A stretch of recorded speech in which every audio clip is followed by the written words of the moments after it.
The fact that this started 56 seconds late, it's gonna bug me for the rest of the month. I'm sorry, buddy. I'm just that kind of person. Anyway, hi, John. Good morning. Good afternoon. Good Good afternoon. afternoon. Today we're Good afternoon. talking about companies that build worlds or worldviews for their Mm, customers. And I'm not talking about like metaverse and any of that stuff. But let's take a really small example, right? Like small example. yep. There are, for instance, coaches or advertising agencies or like, boutique kind of firms where they build out a wide array of, let's say, video or blog posts or something where as a prospect and especially as a customer, when you sort of enter the orbit of that company and even become, start a financial relationship with them, buying from them and so on, that you become part of a rich world that you didn't belong to before. And so they might provide a lot of educational materials. They might provide a lot of articles where if you're interested in the general domain that they operate in, product design, advertising, lifestyle changes. I bet the health and fitness very big in this, right? Sure. Any sort of like supplementals and alternative medicine, any kind of diet, right? What they tend to do now is they build a worldview around it. So there's everything from explaining why we believe what we believe and how you should believe it too, up to here are all the sort of things that hang off of that. Because if you believe X, you should also believe X plus one, X plus two, X plus three. And by the way, buy our bottle of supplements around this, that kind of stuff, right? Right.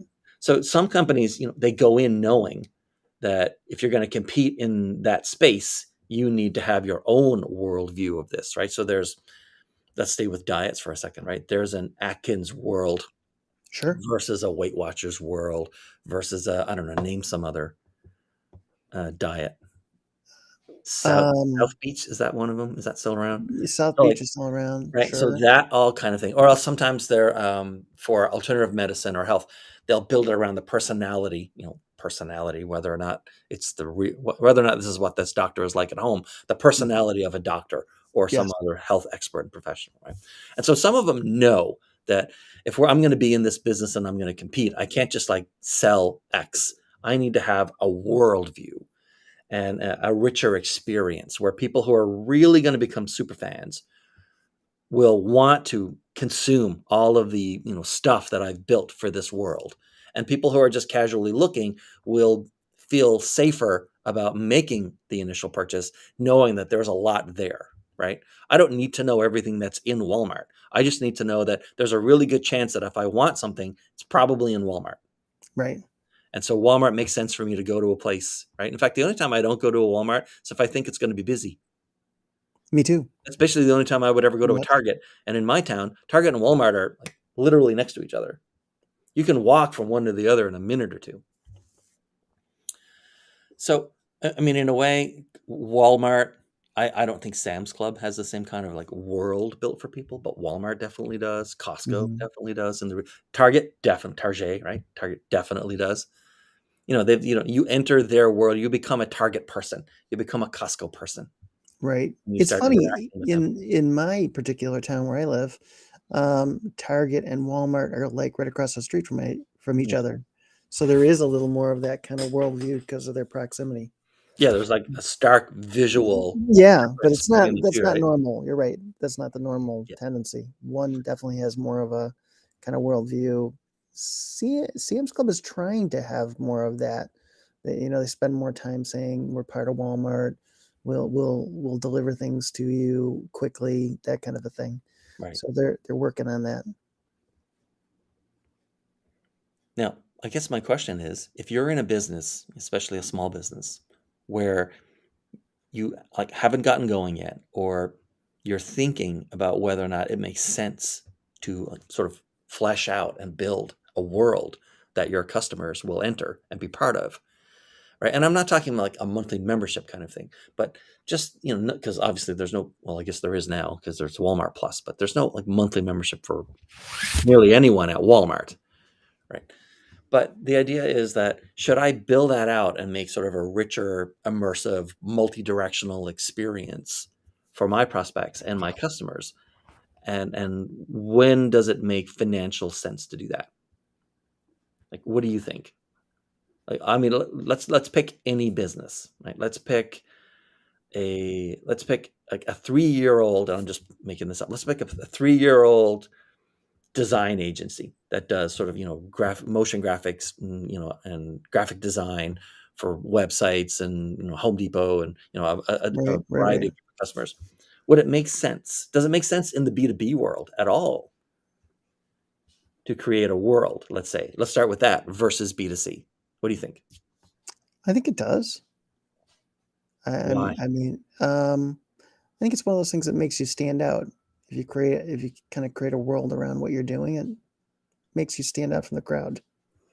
I think it Well, also fits in with your corporate culture, which is one of the things we were talking about before we started. yeah, yeah. In some places, like they do Yeah. have defined. If you have a very strong corporate culture and you think, Mhm. and business culture, and this is, we do this because of this, and we don't do that or support that because that's not who we are.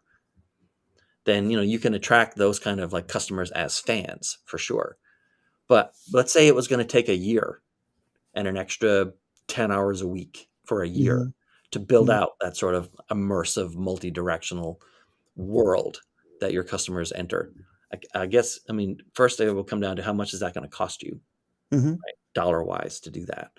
And then second, like how do you recoup it? Or is it an anti-churn play where you think customers will who you might attract fewer customers because, well, I don't really agree with what they do, right? But Right.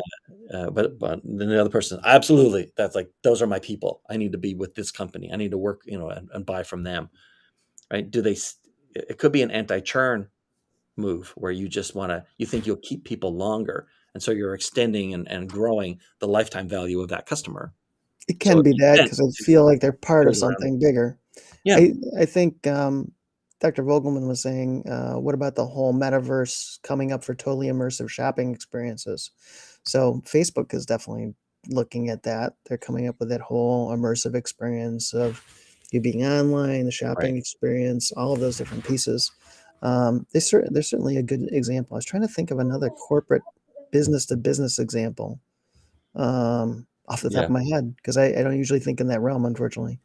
right. No, I agree. Like for instance, I have a customer that's a streaming video company. Like, it's not Yeah. Netflix, but it's in that domain, right? Yeah. They have everything that I do for them fits into not only their culture, but also they've defined a voice and a way. Hmm. Like there are things that I would never say when I'm writing their emails, when I'm writing what's on their websites, when I'm writing sort of landing pages to get people to sign up at either a discount or full price or more than the standard plan, the expensive plan, and so on. Right. And I've even written a bunch of their program descriptions. Like you're clicking around, and besides the title, you get a little description. Those are Hmm. enormously impactful on whether someone decides to watch a show. And Sure. there are a lot of things I just can't say, right? And they have stuff that other people wrote before I came along that they'll never show because it's just the wrong tone. It's too combative. They're not combative. They're not aggressive, right? They have a very defined niche. I Mhm. think they have right now around 25 or 30 million subscribers worldwide. And it's like it has to sort of sound like this. This is how we sound. And Yeah. of course, any streaming video service is going to have a kind of immersive experience in that, they've got thousands and thousands of programs for you to watch. But unlike, say, a Netflix, Netflix is the Walmart of online streaming services, right? I mean, you can find everything: comedies, you can find documentaries, you can find movies, you find whatever, and all anyone who competes against them, since the general store has already been taken, everyone else, whether it's Disney, Hulu, Philo, Fubo, whoever, right? They've all decided to carve out a niche for themselves and Right. own that. And so they only talk about certain things, they only have certain things to watch, and they have a certain culture around them. And so everything I write for this streaming video company has to be in that vein. And but again, that's a B2C play. It's hard to think of like how or why to do it in a B2B world. I can really only think of one example of why you would want it or need it. What's your one example? My one example is where instead of you're not aimed at customers necessarily, but you're aimed at prospects, right? And Hmm. it's any sort of like live event. Like if you're doing, we'll take webinars as an example. If you're and when I do webinars and I have like webinar clients, I don't do B2C, I only do B2B, B2B, right? right? So there's certain things you're trying to achieve with any live, whether that's someone's a guest on someone else's sort of event or podcast, or they're having their own webinar and they've, advertised it or whatever, promoted it and gotten an audience. You're trying to convey certain underlying messages that you might never overtly say. Right. It would be weird if you said them overtly, but covertly, or always trying to convey certain things. In a Hmm. B2B context, you're always trying to convince the people in the audience that it's safe for them to vouch for you Hmm. and their company, right? It's Right. safe for my company to move closer to your company. I mean, it's B2B. Like there's no single meeting or webinar or anything that results in a sale. B2B is Mhm. like a series of things where companies move closer and closer until something happens and a purchase is made, right? And so other than live events, I don't know where building a world makes sense really in B2B. But for any live event where you have the opportunity to convey with voice and tone and warmth and cadence and choice of words and choice of what's on the screen and everything else, right? You could try to do that with just recorded video, but to Right. me it really only makes sense if you have a live event, because then you can sort of bring people into the world of the company from a B2B standpoint, even though the person you're talking to is almost never a final decision maker, right? If anyone you're talking to was the final decision maker, it's really a B2C play, no matter what company they're in, or whether you're selling it for $10 or $10 million. But yeah, for live events, you'd at least want to imply that behind you is a whole bunch of stuff full of information and benefits, like either saving money or making more money or getting stuff done faster or being more productive. There's a whole bunch of stuff that opens up to you, the customer, once you sort of join with us and have our world attached to yours. Right. I can't think of anything else in B2B.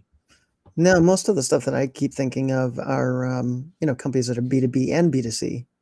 So they've got that kind of blend of Right. the two pieces. I did. It does make me think, like I said, a lot of times I think of different B2B businesses when I was in that space and I was working B2B stuff. Like I said, a lot of it was dependent on the background culture of the company. Like for instance, one of the companies that I first started working with when I moved to the Boston area was a graphic arts company, Okay. and they wanted to be known, really as the company that was innovative and small and able to adjust quickly. And it was all like a corporate culture thing, and they had a great culture for the employees. So it just kind of they kind of had a theme that they lived by that just kind of spread throughout. Right. And I think you do see a lot of that in B2B. Like most people want to see that kind of that inside theme Right. that, Everyone yeah, at a minimum wants, at least in my experience, everyone at a minimum wants to know that the employees at a company they might buy from in a B2B context yeah, are, happy to work there. yeah, because you're going to be working with some of them. You're gonna be And working with some of them. Also, yeah, you right. don't want to waste your time, right, by dealing Exactly. with someone who's gonna leave. Yeah. And I think the other thing is that um, they want to. I'm not quite sure how I want to put this. Now that I started this, they, like you often say, they want to come across as the safe bet, like the easy person to work with, Right. the people that are going to be friendly and easygoing and able to resolve your issues painlessly and seamlessly and in a friendly manner. You Yeah, know. I think we forget all the time, Mm, especially in a marketing and sales context. If we're selling or talking to if we're selling in a B2B context, we forget all the time about the safety question, and we jump mhm. right to benefits. We jump right to, value and features. And the fact is, if I'm in a company and in a company in a B2B sale, there are always multiple people and departments involved in any big purchase, right? There's at least procurement, often legal, and then the board, the leadership team, some sort of like budget or steering committee. It's almost never. I saw something that says the average discretionary spending limit for a VP in America was $5,000, which is not much of a B2B sale. You'd have to make an awful lot of those A to lot make, of those sales. millions and millions Yes. and millions and millions of dollars, right? So there's always multiple people that have to sign off on something. We always forget the safety aspect, because the fact is, if I have any doubt, if I'm an employee at a company and I've come across a white paper or a case study, or I went to Google, I had a problem to solve. I need a company that provides X or does X, right? There's no way that I'm going to recommend that your company even gets introduced to my manager or Mhm. anyone else who's involved in the decision process if I think that you could embarrass me and I end up losing my job, Oh, yeah. right? No matter how Mm. much money the company saves, it's not worth the salary that I'm making at this company, No. right? And so if I have any concern that you're going to show up, you're going to talk to my manager, and you're not going to like act professionally, your product doesn't actually work, it's all slideware and vaporware, that you say that you have a feature but you won't even start building it until we agree to pay for it, and that's how you fund your R&D. Mhm. If I think that your claims that you can set it up and have it running in 3 months are false, and it's going to be 2 years later and 3 times the money, and we still don't have a working, I'm going to get blamed for that. I'm going to lose reputation at work at a minimum, right?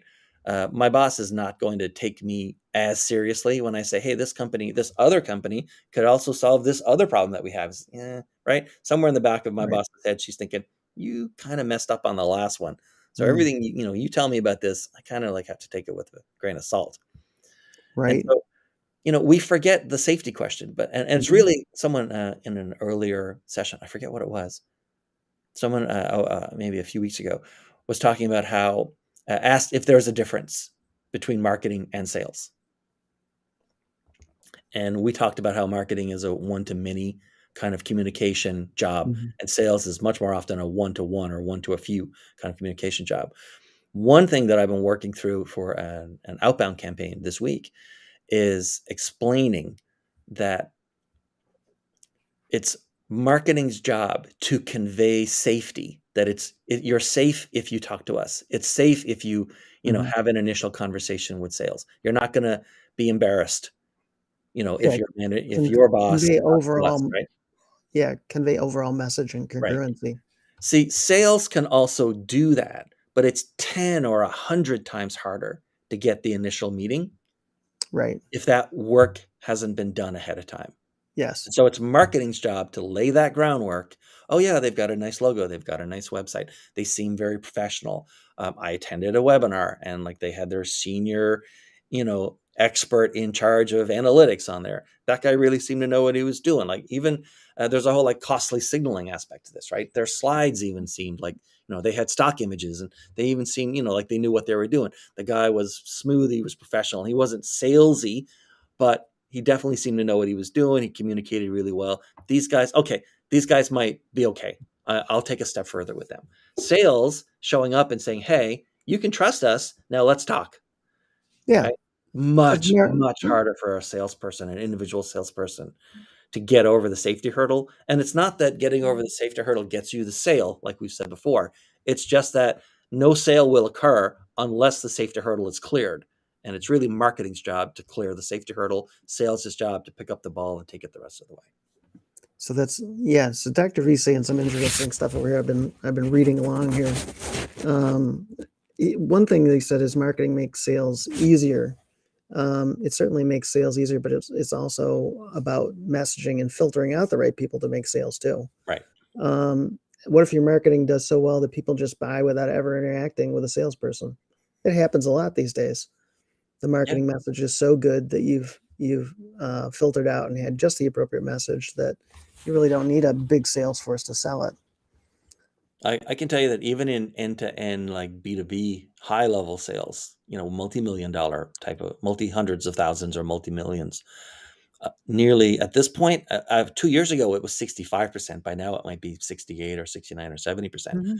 of the entire purchase process, from figuring out you have a problem to finding someone who solves it and blah, blah, is done by the buyer online Yeah, researching before they ever talk to a salesperson at that company. sure. So marketing's job becomes bigger but harder, right? Yeah, To get to fill in that first 70%. and shorten the sales process. Yeah. Yep, All right. I think that's it for today. sounds good. I don't like I said, for B2C, it can definitely make sense. And B2C, again, just go back to Mhm. our definition, right? If one person that you're talking to can pull out a credit card or a checkbook or issue a PO and make the purchase decision, it doesn't matter whether you're selling in what you think you're selling B2B, that's a B2C sale, right? Right. B2C, it can make an awful lot of sense to build a world that a prospect or customer Totally, enters and becomes part of. totally makes sense. And for B2B, it almost never makes sense except if you have a medium like a live event, a live video streaming event, a webinar, whatever, where you can convey all of the sort of richness very quickly, Mhm, a human voice and a human face. mhm. But otherwise, for B2B, it often comes down to, price. And if you're selling something that's comparable to your competitors, then having a world, that a customer enters may not be even valuable at all, or may not help Well, you sell because procurement doesn't care. right, and a lot of it on both sides is really analyzing and looking at the things that make you stand out, Yeah, and as you said, be the safe bet on both sides, right. whether you're B2B or B2C. What makes you the safe bet for me to do business with you? Yeah. All right. I think that's it for us today. Happy Yeah, St. good. Patrick's Day. Happy It's St. December Patrick's Day out 17th. there. It's my wedding anniversary. I get Happy I get to anniversary. choose very little about my wedding. I only got to choose the date, and I specifically chose in what I think is like a far-reaching, smart decision. I chose St. Patrick's Day. I was given a range in a year, and Mhm. I chose St. Patrick's Day. I figured, I'm never gonna walk into the house at 6 p.m. on my anniversary with my wife all dressed up and looking at me, and me having no idea what's going on. You cannot get through St. Patrick's Day without someone reminding you that it's St. Patrick's Day, Yeah, right? And then B, I figured I'd always have an excuse to drink on my wedding anniversary, perfect. right? So there you go. More Works all the important in way the around. later years, I think, than it is right now. But still, the option's there. Enough green beer, you're good to go. And and they're all good. Yeah. All right. Thanks, John. Appreciate Welcome. it. All right. Talk to you later. I Talk to think you later. tomorrow we're going to do the 3 levels of messaging. So all of your messaging, and virtually everyone's messaging right now, is informational. But for some companies, it makes sense to try to aim higher and be inspirational. Mhm. And if you're already inspirational, it can make sense to be transformational. So basically, here's who we are and what we do. That's informational. Um, you can be a different company if you work with us. That's inspirational. And you can be a better company if you work Mhm. with us, or a better person if you buy from us. And then you can be a different person or a different company. That's transformational if you engage with us. And That's almost gonna be a good almost conversation. everyone's on informational. And if you're looking at 2 or 3 or 4 companies as a buyer, and Mm. 3 of them out of 4 are informational, but then the 4th one is inspirational, that person, that company is gonna have an edge. So there's no Yeah, reason to not aim higher, especially if you're like hiring writers and hiring graphics people. It doesn't cost any more to be inspirational or even transformational. You just have to think it through and know what you're going for. and I So, think these days everybody's looking for the transformation, so transformational is where you really wanna be at yeah, the end of the day. transformational, especially in the B2C kind of thing, is Yeah, is big, and in certain areas like fitness, beauty, right, sure. cosmetics, fashion, transformational can be a big deal. It's Everybody less wants so a if you result. make wrenches, I guess, Yeah, right, or tractors. Who knows? We'll I talk don't about know. it tomorrow and explore the various options for it. It could be pretty transformational with a tractor. I'm transformational all the time, my friend. All right, see you tomorrow. Bye.